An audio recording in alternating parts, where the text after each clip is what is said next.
Hi hello मस्ती में झुमो আমি Siddhika and welcome back to my channel the passing moments.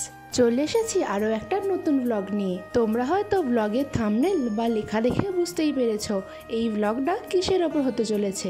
তাও আমি তোমাদের একবার জানিয়ে দিই, এই ব্লগটা হচ্ছে সরস্বতী পুজোর প্রিপারেশনের ওপর। তোমরা নিশ্চয়ই জানো যে এই বছরে সরস্বতী পুজো দুদিন ধরে পড়েছে, মানে 2রা ফেব্রুয়ারি রবিবার দুপুর 12:30 থেকে শুরু করে 3রা ফেব্রুয়ারি মানে সোমবার সকাল 10টা পর্যন্ত। আর যেহেতু সোমবারে সূর্যোদয় পাচ্ছে তাই আমাদের বাড়িতে পুজোটি হবে সোমবার সকালেই। আর আজকে হচ্ছে শনিবার, আজকে থেকেই শুরু করলাম আমরা আমাদের বাড়ির সরস্বতী পুজোর প্রিপারেশন। চলো তাহলে আজকের ব্লগটাকে এইখান থেকেই স্টার্ট করা যাক। দেখতেই পাচ্ছ এখন চলে এসেছি আমরা জগন্নাথ ঘাটে। সরস্বতী পুজোর জন্য ফুল আমরা এইখান থেকেই কিনবো, কারণ এইখানে খুব বেশি পরিমাণে ফুল পাওয়া যায়, তাও আবার কম দামে। এই যে এই দোকান থেকেই আমরা সরস্বতী পুজোর জন্য নিয়ে নিলাম বাসন্তী রঙের গাঁদা ফুল। এইখান থেকে আমরা নিলাম গাঁদা ফুলের এই বড় বড় চেনগুলো মোট 20 পিস, আর আমাদের দাম পড়লো 150। তোমরা যদি এইখানে কখনো এসো তাহলে অবশ্যই নিজেদের ব্যাগ এনো, কারণ ফুলগুলো নিয়ে যাওয়ার জন্য এখানে কোনো প্লাস্টিক ব্যাগই দেওয়া হয় না। সরস্বতী পুজো খুব কাছাকাছি চলে এসেছে, তার জন্য মানুষের ভিড়টা কিন্তু আরও বেশি করে হয়েছে। সারা দিন ধরে এইখানে যে কত বেচা কেনা হয় তার তো আমি ধারণাই করতে পারবো না। এইখানে তোমরা নিজেদের পছন্দ মতন ফুল পেয়ে যাবে, শুধু একটু সময় দিয়ে খুঁজতে হবে। আমাদের তো ফুল কেনা হয়ে গেছে, এবার শুধু বাকি হচ্ছে কয়েকটা কুচো ফুল কেনার। তো ঘুরতে ঘুরতে আমরাও একটু কিনে নেব কুচো ফুল।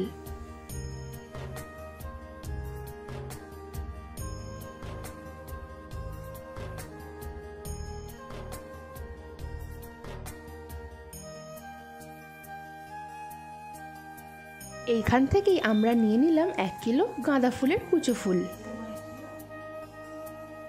মানুষের ভিড় কিন্তু এখানে সবসময় লেগে আছে, তো যখন ফুল কিনতে দাঁড়াবে একটু দেখে দাঁড়িও, কারণ পিছন দিয়ে অনবরত গাড়ি বা ভ্যান যেতেই থাকবে।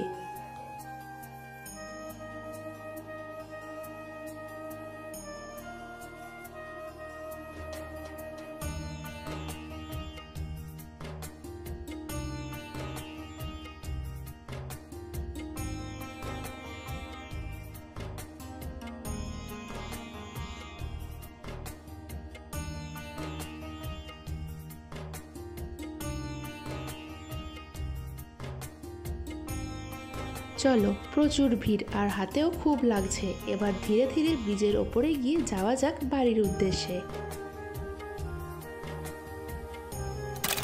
এখন আমি আর মা চলে এসেছি আমাদের হাওড়ার কদমতলা বাজারে। এখান থেকেই আমরা কিনে নেব সরস্বতী পুজোর জন্য যে ফলমূল দরকার বা যে বেনে মশলা দরকার হয় সেইগুলো।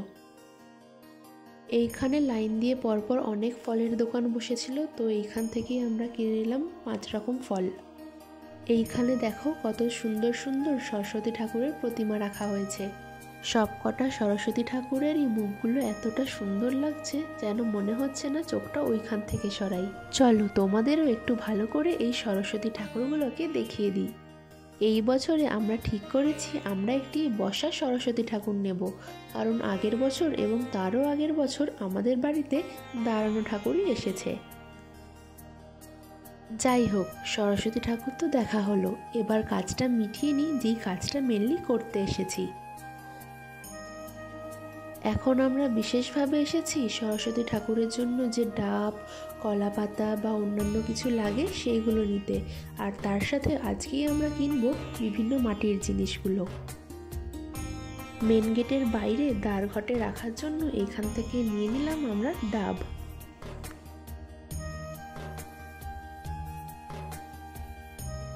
আর তাছাড়াও অন্যান্য যে সকল জিনিসগুলো লাগে সেইগুলো মা এখান থেকে দেখে দেখে মনে করে করে নিয়ে নিল।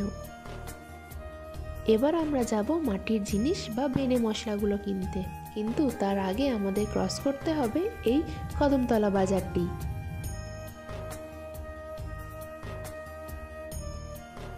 এইখান দিয়েই যখন যাচ্ছি তো ভাবলাম তোমাদের একটু দেখিয়েও দিই, আর মা কিছু শপিংও করে নিল। অন্যান্য দিনে কেমন ভিড় থাকে ঠিক তো বলতে পারবো না, কিন্তু আজকে বেশ ভিড়টা অনেকই আছে মনে হলো। আর যেহেতু এই বাজারের মাঝখান দিয়ে চলে বিভিন্ন গাড়ি, তো মাঝে মাঝে জ্যাম হয়েই যাচ্ছে। আমারও কিন্তু বাজারে আসতে খুব ভালোই লাগে, কারণ এই রং বেরঙের সবজি দেখে আমারও মনটা ভালো হয়ে যায়।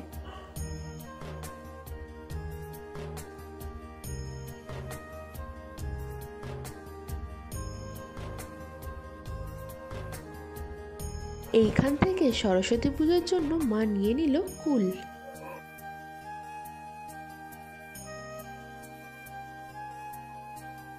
আমরা জগন্নাথ ঘাট থেকে যে মালাটা কিনেছিলাম সেই মালাটার এক পিসের দাম মানে একটি চেনের দাম এখানে 20 টাকা, আর ওখানে আমরা 20টা মালা কিনেছি মাত্র 150-তে।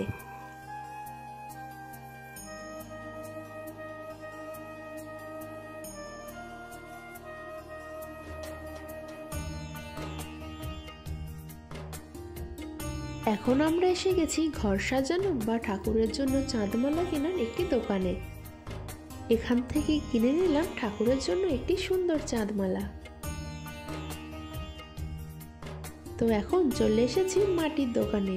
এখান থেকেই আমরা ঘট বা যাবতীয় যে সকল মাটির জিনিস দরকার সেগুলো কিনে নেব। ওই যে রং করা হাঁড়িগুলো দেখছো, আমরা ওগুলো কোনো বছরে নিই না। আমরা নর্মালি এই যে মাটির তৈরি হাঁড়িগুলো আছে সেগুলোই নিই। বাড়ি গিয়ে অ্যাক্রিলিক কালার দিয়ে আমি নিজের হাতে রং করে দিই ওগুলোকে। আগের বছরও তাই করেছিলাম। দেখি এই বছরে মা কি কেনে। আর এই দোকান থেকেই নিয়ে নিলাম আমরা বেনে মশলার জিনিস। এই দোকান থেকেই আমরা প্রতি বছরে সরস্বতী পুজোর জিনিসপত্র কিনি। কেনাকাটা হয়ে গেছে, তাই দোকানের কাকুটি আমাদের হেল্প করছেন ব্যাগে জিনিসগুলোকে নিয়ে যাওয়ার জন্য। একে তো মাটির জিনিস, তার উপরে ভেঙে গেলে আরও সর্বনাশ হবে। সরস্বতী পুজোর জন্য লাগে পলাশ ফুল, তাই পলাশ ফুলটাও আমরা একটি দোকান থেকে নিয়ে নিলাম। এখন আমরা এসেছি মেন গেটের বাইরে যে কদম ফুল আর আম পাতা দিয়ে সাজানো হয় সেইটা কেনার জায়গায়। এই দেখো আমাদের সামনে কত কৃত্রিম ফুল ঝুলছে। এইগুলোকে আসলের সাথে কম্পেয়ার করলে বোঝাই যায় না। এক নজর দেখলে কেউ বুঝতেই পারবে না কোনটা আসল কোনটা নকল। কদমতলা বাজারের সমস্ত দোকানেই তোমরা সরস্বতী পুজোর সময় পেয়ে যাবে সমস্ত সামগ্রী। আমাদের কেনাকাটা তো এবার প্রায় শেষের দিকে। এইখানের কেনাকাটা হয়ে গেলেই আমরা এবার যাব বাড়ি। তাড়াতাড়ি করে বাড়ি গিয়ে এবার বসতে হবে আলপনা নিয়ে, কারণ আলপনা দেওয়া বাকি আছে। একেবারে প্রথমেই দিয়ে দেওয়া যাক আলপনাগুলো। তো এখানে রং আর তুলি নিয়ে বসে পড়েছি আলপনা দিতে।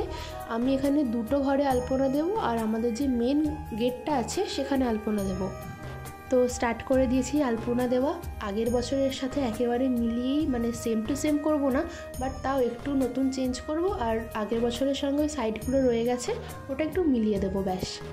আমি এখন আলপনা দিই, আর তোমরাও দেখো আর বলো যে এই ডিজাইনটা কেমন হয়েছে। মানে আমার মাথায় আর কোনো ডিজাইন আসেনি, তো শেষমেশ আমি এটাই করে দিয়েছি। দেখো ফাইনালি দেওয়া আমার হয়ে গেছে। এই ঘরেরটা এখনও কাঁচা আছে, একটু শুকোক। তো তোমাদের একবার কাছ থেকে একবার ভালো করে দেখিয়ে দিই। আমি শুধুমাত্র এই ঘরটার জন্য সাদা আর গোলাপি কালারটাকে চুজ করেছি।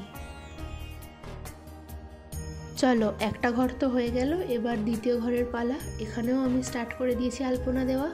এই যে ঘরে ঢোকার মুখেই যে আমি অ্যাক্রিলিক কালার ইউজ করে আলপনাটা দিচ্ছি, এইটা আমাদের সারা বছরই থাকে। তো ঘরে ঢোকার মুখেই একটা সুন্দর আলপনা দেখলে সবারই মনটা একটু ভালোই হয়ে যায়। তো যতটা পারছি আমি সুন্দর করার চেষ্টা করছি। প্রতি বছর আমি এরকমই করি, ঘরের সামনেটা আলপনা দিয়ে সুন্দর করে। তো নেক্সট ইয়ারে এটা আবার উঠে যায়, তো তার উপর দিয়ে আবার একটা সুন্দর করে দিই। তো এইখানে আলপনা দেওয়াটা আমার প্রায় শেষ হয়ে এসেছে। তো চলো একবার একেবারে শেষ করে তোমাদের আবার ফাইনাল লুকটা দেখিয়ে দিই। এগুলো শুকোতে ওই 1-2 ঘন্টা তো লাগবেই, আর আজকে একটু স্যাঁতস্যাঁতে ওয়েদার, তো আরও হয়তো সময় লাগতেই পারে। তো এই যে এটা হচ্ছে একদম ক্লোজ ভিউ। অন্যান্য বছর এইসব এন্ট্রিগুলোতে আমি আলপনা দিলে সাদা, লাল, ইয়েলো এই কালারগুলো ইউজ করি, কিন্তু এই বছরে মা অন্যান্য কালার সব কিনে এনেছে, তো এইগুলোও যথেষ্ট ভালো লাগছে। এবার ডিজাইন করার পালা হচ্ছে এই জলচৌকিটা। এটাতে দেখতেই পাচ্ছ যে একদম মানে ডিজাইন করাই আছে। আমি এটাতে বিশেষ কিছু করব না, আগের বছরে যে ডিজাইনটা মা করে দিয়েছিল সেটার ওপর দিয়ে আমি একটু ফ্রেশভাবে দিয়ে দেবো, যাতে মনে হয় যে নতুনভাবে দেওয়া হয়েছে।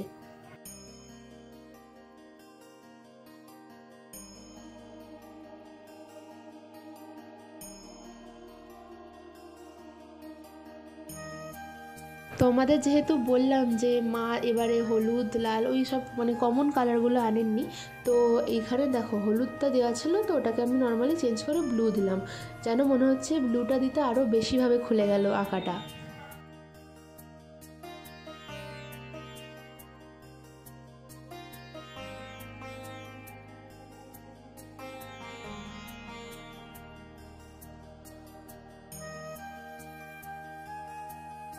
তো এই যে এইটা হচ্ছে একদম ফাইনাল লুক।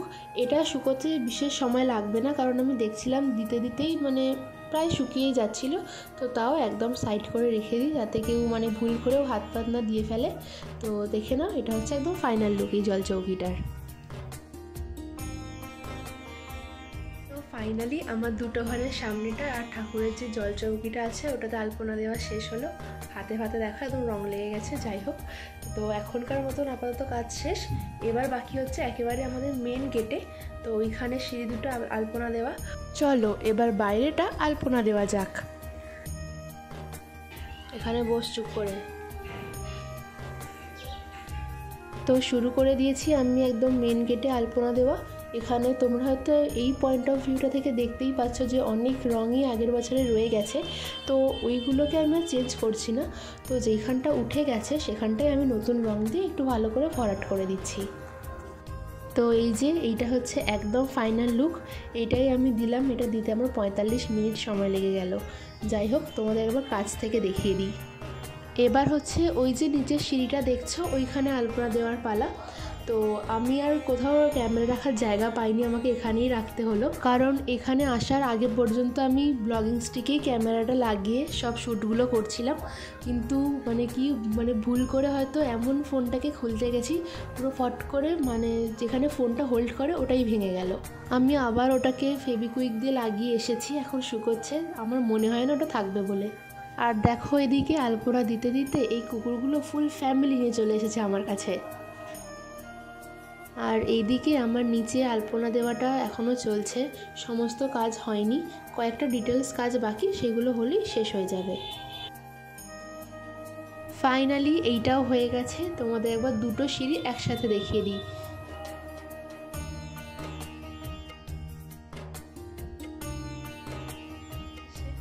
তো ফাইনালি আলপনা দেওয়ার কাজ শেষ, সমস্ত জায়গায় আলপনা দিয়ে দিয়েছি। তো আজকের মতন আমার কাজ এখানে শেষ। এবার হচ্ছে ঘর সাজানোর পালা।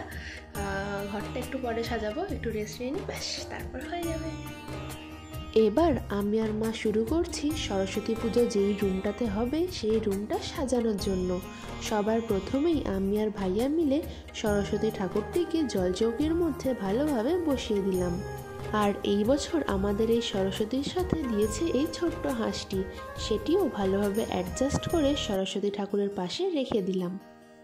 এবার লাগানোর পালা হচ্ছে সরস্বতী ঠাকুরের মাথার পিছনে এইটিকে লাগাতে গিয়ে বেশ অসুবিধাই হলো, পিছনের চুলের জন্য ভালোভাবে আটকাচ্ছিলই না, কিন্তু শেষমেশ ডাবল সাইডের টেপ দিয়ে লাগিয়ে দিয়েছি। তো এই যে এগুলো দিয়ে আমরা পিছনের ব্যাকগ্রাউন্ডটা সাজাবো। এগুলো আমরা আগের বছরে ক্যানিং স্ট্রিট থেকে কিনে এনেছিলাম, কারণ ওখানে একটু কম হয় বলে, একটুটা বেশ অনেকটাই কম হয়। তো এই যে এগুলো কিনে এনেছিলাম, তো এগুলো দিয়ে এখন সাজাবো। কিন্তু না, মাঝখানে হয়ে গেল প্ল্যান চেঞ্জ। আমরা ভাবলাম প্রথমে এই ওড়নাগুলো দিয়ে পিছনের ব্যাকগ্রাউন্ডটাকে সুন্দরভাবে সাজানো যাক। যেমন ভাবনা তেমনই কাজ। মা ওড়নাগুলো আগে থেকেই বার করে রেখেছিল, সেটাই এবার ভালো করে মা প্লিট করে পিছনটা লাগিয়ে দিল।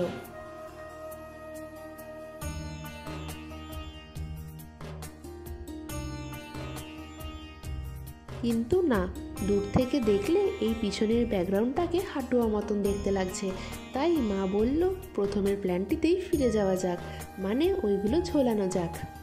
তাই পর্দাটাকে ঠিক করে মাঝখানে মা ঝুলিয়ে দিল কৃত্রিম গাঁদা ফুল। এই কৃত্রিম ফুলগুলো আমরা কিনেছিলাম ক্যানিং স্ট্রিট থেকে। যাই হোক, এই ফুলগুলোর মাঝে আমি ঝুলিয়ে দিলাম সেই সাদা সাদা ফুলগুলিকে। এই দেখো, এইটা হচ্ছে আমাদের ব্যালকনির দরজা। ব্যালকনির দরজাতেও মা অরেঞ্জ কালারের কৃত্রিম গাঁদা ফুল দিয়ে সাজিয়ে দিয়েছে। এবার তোমাদের দেখাই আমাদের ঘরে ঢুকে ঠাকুরের রাখার জায়গাটার একেবারে ফাইনাল লুকটি।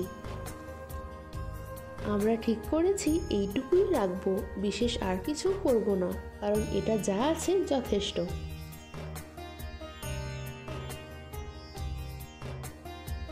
ঠাকুরের জলচৌকিটার সামনেও আমরা লাগিয়ে দিয়েছি ডাবল সাইডের টেপ দিয়ে এই ফুলগুলিকে।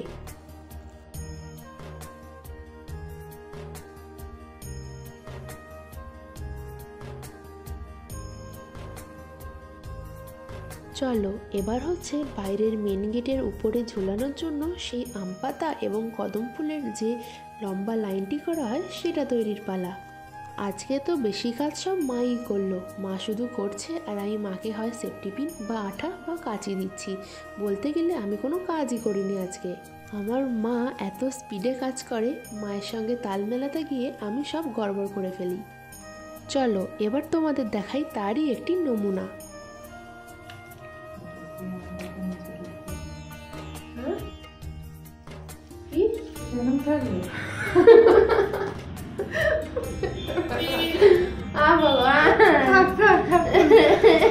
তবু বলছি আমাদের আম পাতা নিচে ঢুকে যাচ্ছে। হ্যাঁ উপরে উঠেছে। তোমরা তো দেখতেই পেলে কিভাবে আমি কাজটাকে গড়বড় করলাম। আম পাতা ঝোলার কথা নিচে আর আম পাতাটাকে আমি তুলে দিয়েছি উপরে। তো যথারীতি আম পাতা আমি আর লাগাইনি, বাকি আম পাতাগুলো মাই লাগিয়েছে। আমাদের ঘর সাজানো প্রায় শেষের দিকেই। এইটাকে আমরা আজকে লাগাবো না, না হয় কালকেই লাগানো যাবে। আর আজকে বেশ অনেকটা রাতও হয়ে গেছে, আর ভালো লাগছে না। আজকে অনেকই সাজানো হয়ে গেছে। বাকি যে ছোটোখাটো কাজগুলো আছে সেটা কালকে করা যাবে। আজকের মতন চলো তবে এই ব্লগটাকেও আমি এখানেই শেষ করছি। আশা করছি তোমাদের ভালো লেগেছে। চলো দেখা হবে খুব তাড়াতাড়ি কালকে। ততক্ষণ সবাই ভালো থেকো, সুস্থ থেকো, আর আজকের মতন টাটা।